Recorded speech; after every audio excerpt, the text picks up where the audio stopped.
सिद्धि हिंदी विद्यालय और सिद्धि English school के यूट्यूब चैनल में मैं हर्षद जानी आप सभी विद्यार्थी मित्रों का पुनः एक बार 12वीं कक्षा के लिए अर्थशास्त्र विषय इकोनॉमिक्स विषय लेकर आप लोगों के सामने प्रस्तुत हुआ हूँ, जिसमें आप लोगों का स्वागत है।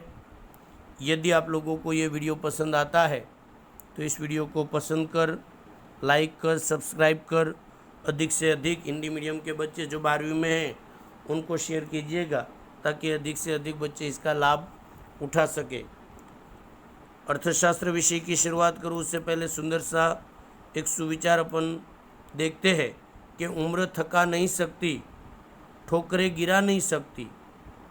उम्र थका नहीं सकती, ठोकरें गिरा नहीं सकती। अगर जीतने की जिद हो तो परिस्थितियाँ हरा नहीं सकती। अर्थात अगर जोश आपके मन में है, काम करने की हिम्मत अगर आपके मन में है तो दुनिया की कोई ताकत आपको हरा नहीं सकती। इसी सुंदर से सुविचार के साथ हम लोग एक सुंदर प्रार्थना भी करते हैं। आइए मिलकर हम लोग प्रार्थना करते हैं।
इसी सुंदर सी प्रार्थना के साथ एक नए लेसन की शुरुआत करते हैं।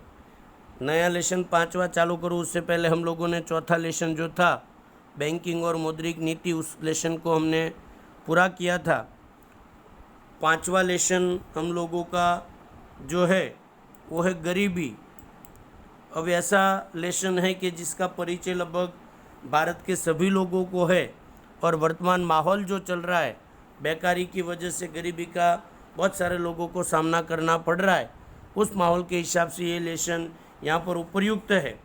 मैं यहाँ पर इस लेसन की शुरुआत करूँ उससे पहले आप लोगों को ये क्लियर कर देना चाहूँगा कि मैंने लेसन के अंतर्गत वीडियो उन्हीं मुद्दों का ही बनाया है जो मुद्दे बोर्ड के अंतर्गत आप लोगों को लिए गए हैं। क्योंकि पुनः एक बार आपको याद करा दूँ कि बोर्ड ने आप लोगों का 30% कोर्स कट कर दिया है, मतलब 70% कोर्स में से ही आप लोगों का पेपर निकलेगा। तो उसके अंतर्गत जो मुद्दे हैं उन मुद्दों के अंतर्गत, मतलब गरीबी के अंतर्गत जो मुद्दा है, पेज नंबर 48 पर चले जाइएगा अगर आपके पास किताब है तो उसमें जो पहला मुद्दा है उसके बारे में मैं बात करना चाहूँगा। पहला जो मुद्दा आप लोगों का है वो गरीबी का अर्थ है, आपकी किताब के अंतर्गत दिया हुआ है।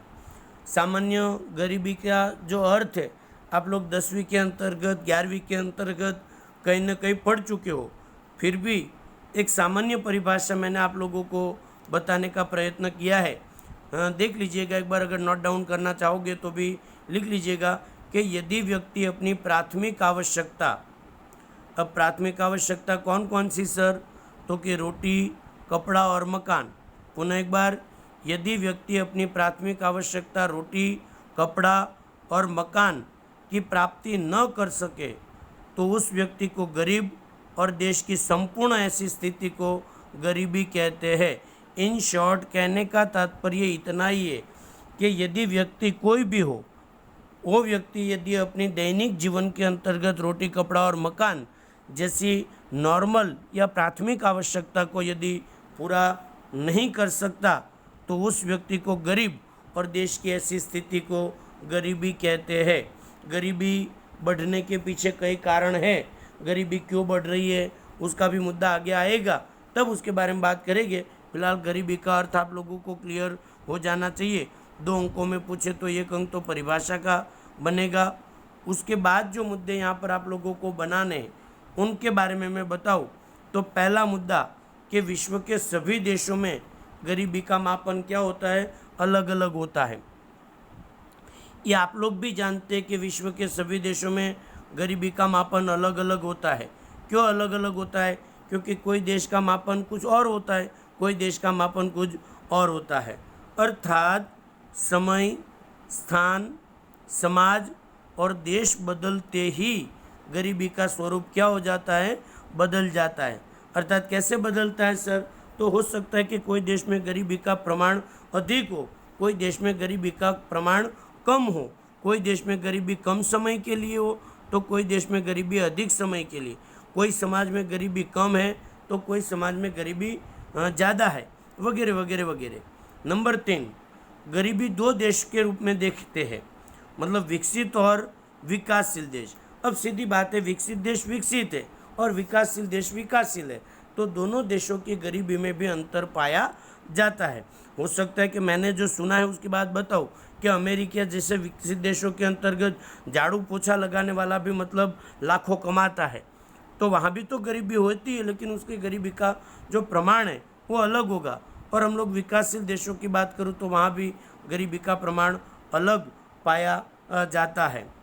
गरीबी को मुख्य 2 भागों में बांटा जाता है, 2 स्वरूप। यदि आप लोग पेज नंबर 48 पर है तो गरीबी के अर्थ के अंतर्गत पहले पैराग्राफ में आप लोगों को दिया है कि गरीबी के मुख्य 2 स्वरूप है। कौन कौन से सर? तो पहला स्वरूप है गरीबी का परंपरागत स्वरूप, अर्थात आय रूपी गरीबी, और दूसरा है गरीबी का आधुनिक अर्थ, अर्थात गैर आय रूपी गरीबी।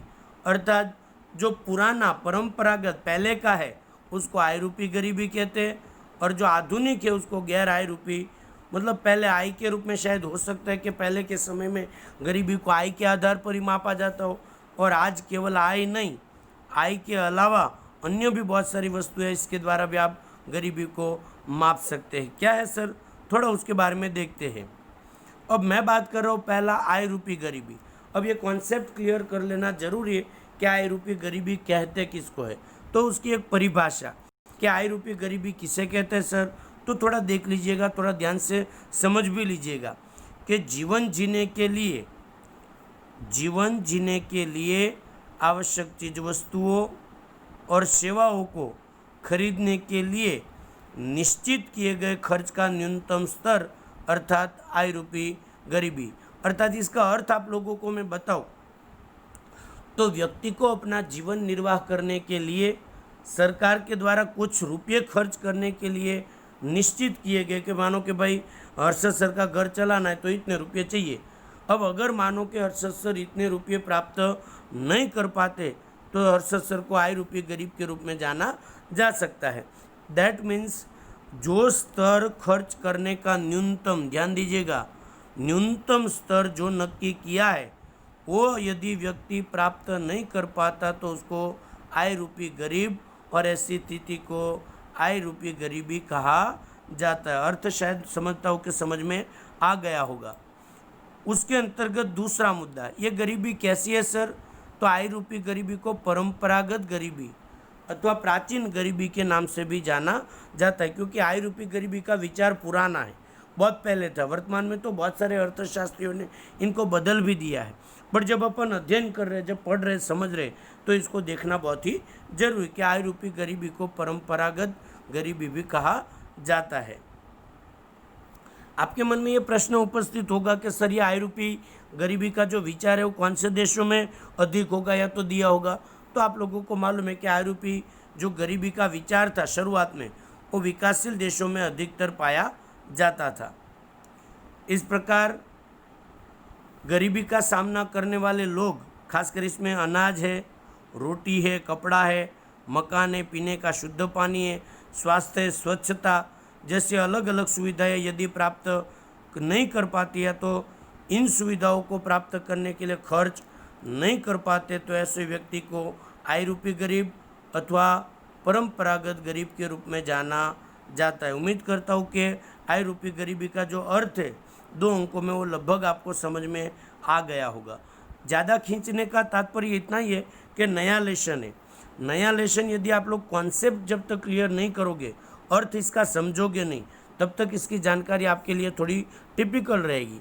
फिर भी एक बार, अगर जीवन जीने के लिए चीज़ वस्तु और सेवाओं को खरीदने के लिए जो स्तर निश्चित हुआ है वो स्तर खर्च न कर सकने वाला व्यक्ति आय रूपी गरीब है और ये परंपरागत गरीबी के नाम से जाना जाता है।